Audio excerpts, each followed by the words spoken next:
Henrique Cornélio Agripa nasceu em 14 de setembro do ano de 1486, na cidade alemã de Colônia. Foi basicamente um mago. Durante toda a sua vida, tentou descobrir a harmonia do mundo em uma relação onde tudo que está embaixo é como tudo que está em cima. Como virginiano que foi, sua obra poderia resumir-se no trânsito do verão ao outono, isto é, o espírito que vive no universo se recolhe dentro do espírito que vive no homem. O ponto de partida de Agripa, como de todo mago, é o mundo criado.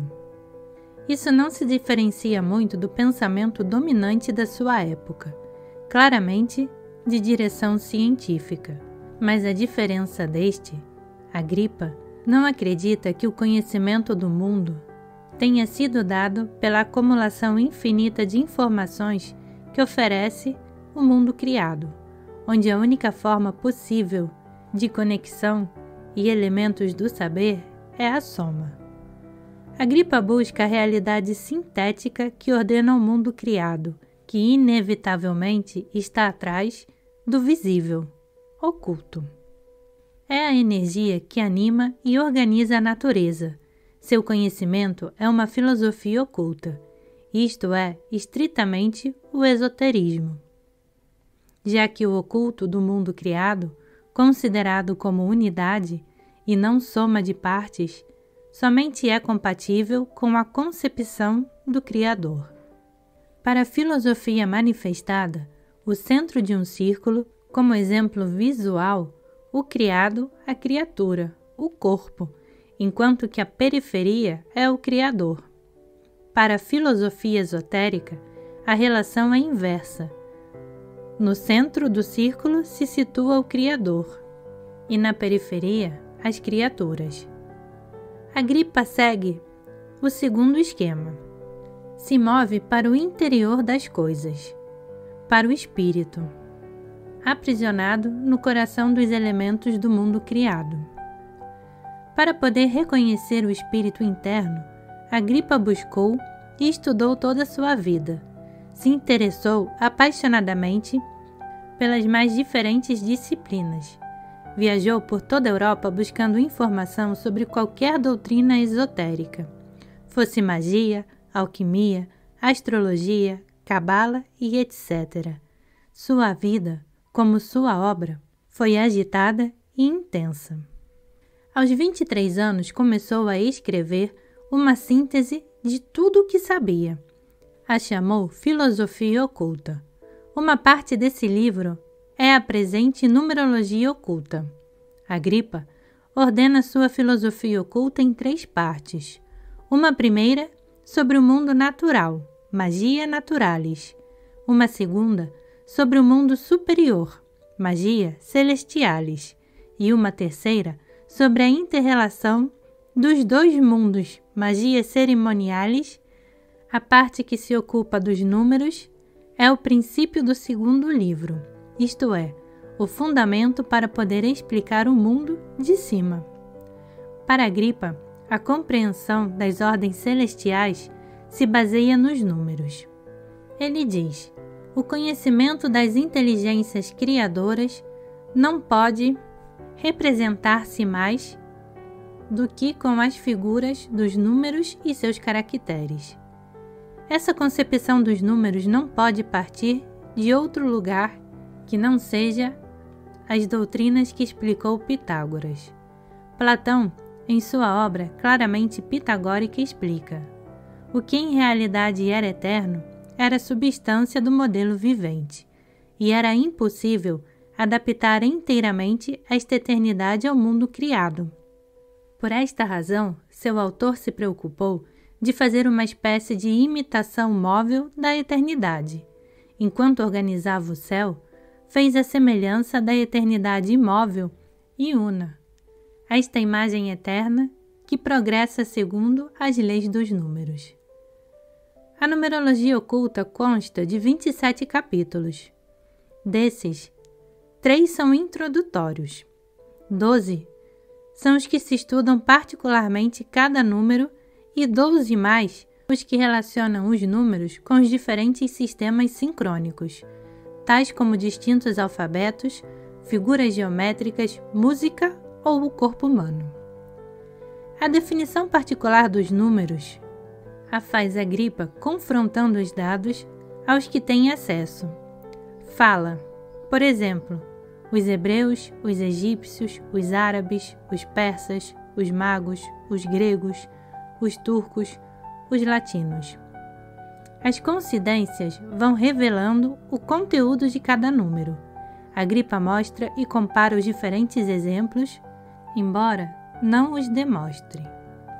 A relação básica que origina a simbolização dos números parte da dualidade, de maneira que todo número ímpar, partindo do 1, pertence ao céu, e todo número par, partindo do 2, pertence à terra.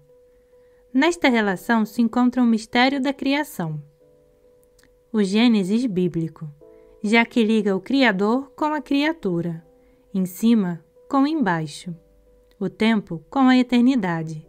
São as duas caras do Deus Jano. São, em definitiva, os dois polos, os dois extremos, masculino e feminino, ativo e passivo, luz e escuridão, e etc. Dentro das ciências sagradas, não se pode entender a dualidade como dois opostos, senão como complementários. A dualidade impõe uma complementarização. E isto é o centro. O número 3, a união, o filho do casamento do céu e da terra. Todas as coisas têm duas caras, dois extremos. Mas um depende do outro, como um passo depende do anterior. Diz nosso autor, o 1 se atribui a Deus, Criador, o 2 a matéria criativa e o 3 se atribui às ideias formadas. Sobre a relação dos 3 primeiros números, é possível compreender todos os demais. É como diz o Tao Te Ching. O 1 leva ao 2, o 2 leva ao 3, e a partir do 3 são todas as coisas. Desta maneira, temos que o 1 é unidade, o 2 é separação, o 3 é centro, e o 4 é novamente unidade, o 5, separação, o 6 é o centro, 7 é unidade, o 8 é separação e o 9 é o centro, e o 10 é unidade e sucessivamente. Assim, os números se ordenam simbolicamente em uma estrutura ternária, que os qualifica. Os números 1, 4, 7, 10 e etc. têm o mesmo campo de significação. São números da unidade, pertencem ao céu, ao Deus Criador. Tirando o 1, é o princípio que contém todos os demais números. O 4 também pertence ao Criador, como demonstrou Pitágoras, ao qual cita Agripa nestas palavras: Eu juro, com um espírito sincero, pelo Santo Quaternário, que é a fonte da natureza eterna e o Pai do Espírito, para todas as tradições, o 4 é o símbolo da unidade manifestada. 4 é igual a 10. O terceiro número unitário é o 7. Para desenvolver esta ideia, Agripa utiliza basicamente os textos sagrados dos Hebreus e o Apocalipse. Diz: este número, nas Santas Escrituras, com grandes e diferentes mistérios, significa a plenitude dos mistérios divinos. O quarto número citado é o 10, a década, número do todo universal e número completo. Depois, num segundo nível, apareceriam o 13, o 16, o 19, o 22, o 25 e etc. Mas esses números já não entram no resumo de Agripa. A segunda série significativa é constituída dos números 2, 5, 8, 11 e etc., que são os números imediatamente posteriores à unidade, e por isso os chamamos de separação. Na separação se originam realmente os números. Como diz nosso autor, o 2 é realmente o primeiro número. Sem a separação, não haveria nem Criador, nem criatura, nem céu nem terra, nem móvel, nem imóvel, pois não haveria discernimento. A terceira série são os números 3, 6, 9, 12, etc. A série do centro. O que se volta a unir, o que se havia separado, configurando-se uma nova realidade. Seria gratificante a mandorla ou Vesica Piscis, símbolo da semente. Nesta série podemos ver também o triângulo e as cadeias de triângulos que dariam origem à trama interior de todas as formas. Esta série incluirá, como veremos, o homem. Junto com as definições das qualidades de cada número, Agripa apresenta uma tabela, uma escala, aonde recorre sinteticamente os aspectos principais em 6 níveis, que são de baixo para cima: o mundo infernal, o mundo menor, o mundo elemental, o mundo celestial, o mundo intelectual e o mundo arquetípico. Esta ordenação se baseia na imagem de uma escada que une o céu com a terra. É uma escada, ou uma árvore, ou um carro, que, e isto é o que nos importa, permite o enlace do homem terrenal com o céu. É o caminho que recorre qualquer viagem iniciático, ou qualquer visão do trono ou glória de Deus. Também essa escada pode ser o sentido inverso. Este é de cima para baixo. Reproduz um sentido mais simbólico que estrito. Os 6 dias da criação, assim por exemplo, o primeiro dia corresponde à separação da luz e das trevas, a caída dos anjos rebeldes, os demônios, dos quais Lúcifer, o portador da luz, é o primeiro. É o mundo infernal, porque é o mundo inferior. Depois, 4 níveis até chegar ao mundo arquetípico, que corresponde ao 6º dia da criação, a formação do homem primordial, arquetípico antes da caída do pecado original. Este homem primeiro está estreitamente relacionado com os nomes de Deus. Deles, o mais importante para Agripa é o tetragrama hebraico, cujas letras implicam secretamente o nome de Adão.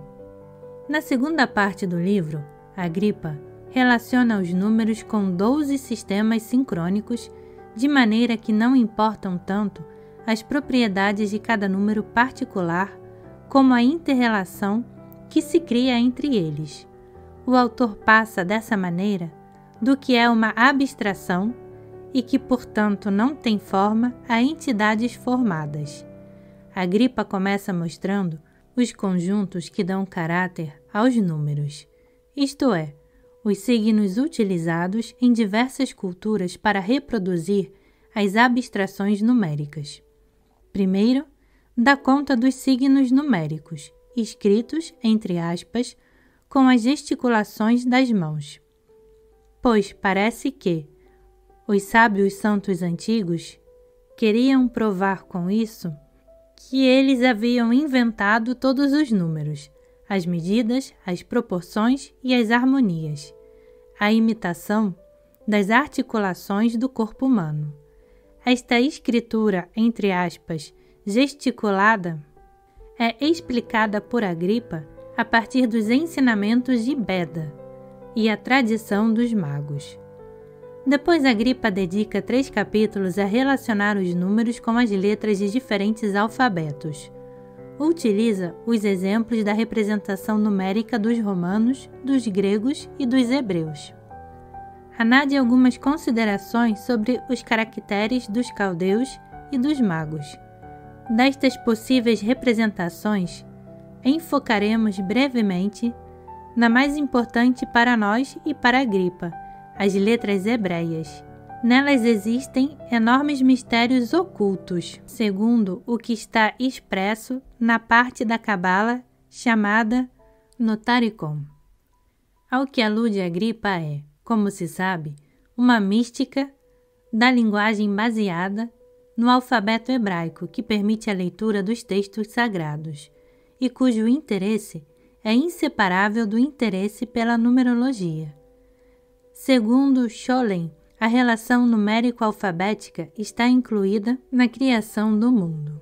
Diz: as letras hebreias são propriamente os elementos de construção, as pedras com que se há levantado a obra da criação. O término hebreu com que o livro Sefer Yetzirah designa as 22 consoantes como letras fundamentais reflete sem dúvida a anfibiologia da palavra grega stoigeia, que significa tanto elemento como letra.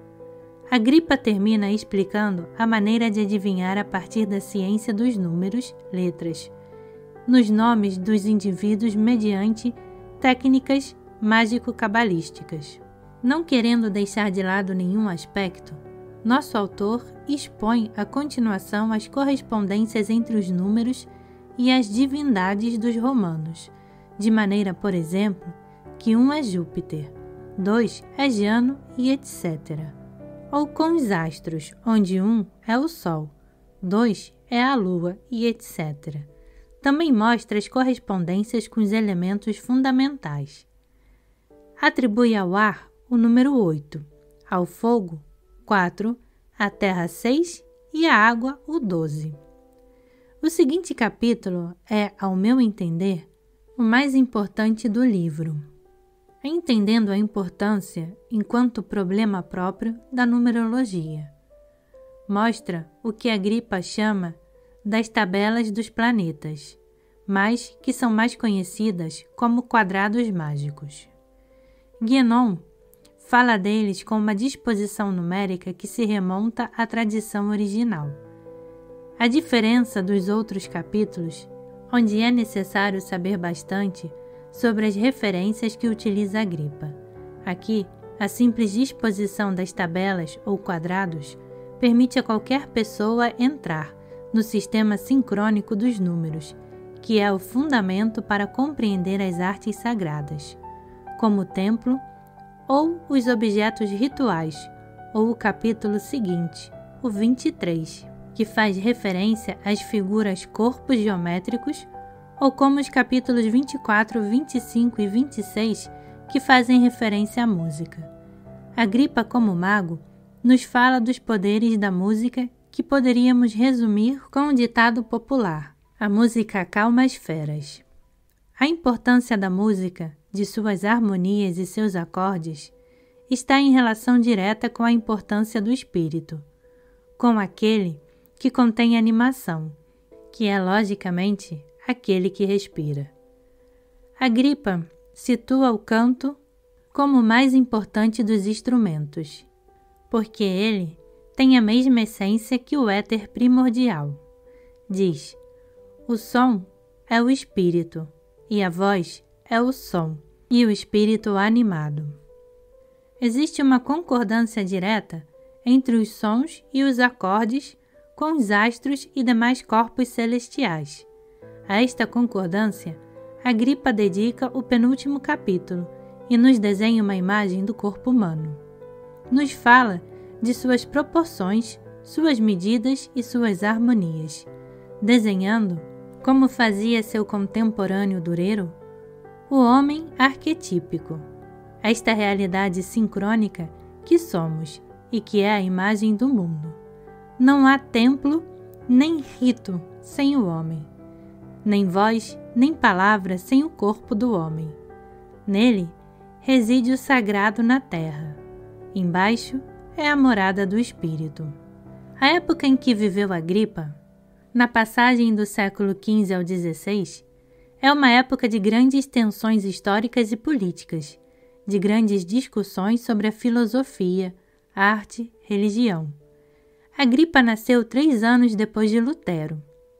Disso tudo, cabe destacar aqui que existe definitivamente uma ruptura entre a sociedade e a sacralidade, a filosofia, a ciência, a arte, a cultura da época de Agripa são basicamente laicos. Agripa, em muitos sentidos, sobretudo na sua obra literária, não constrói sobre as bases da sua época, senão que segue os ensinamentos tradicionais e não se liga a uma determinada história ou a uns determinados conhecimentos num processo acumulativo, senão que se liga com il o tempore. Das coisas que fala Agripa, neste livro se podem extrair, se se sabe ler, não só muitos e grandes conhecimentos, senão as raízes mesmas do conhecer do que escreve Agripa, dentro, como faz, o esoterismo.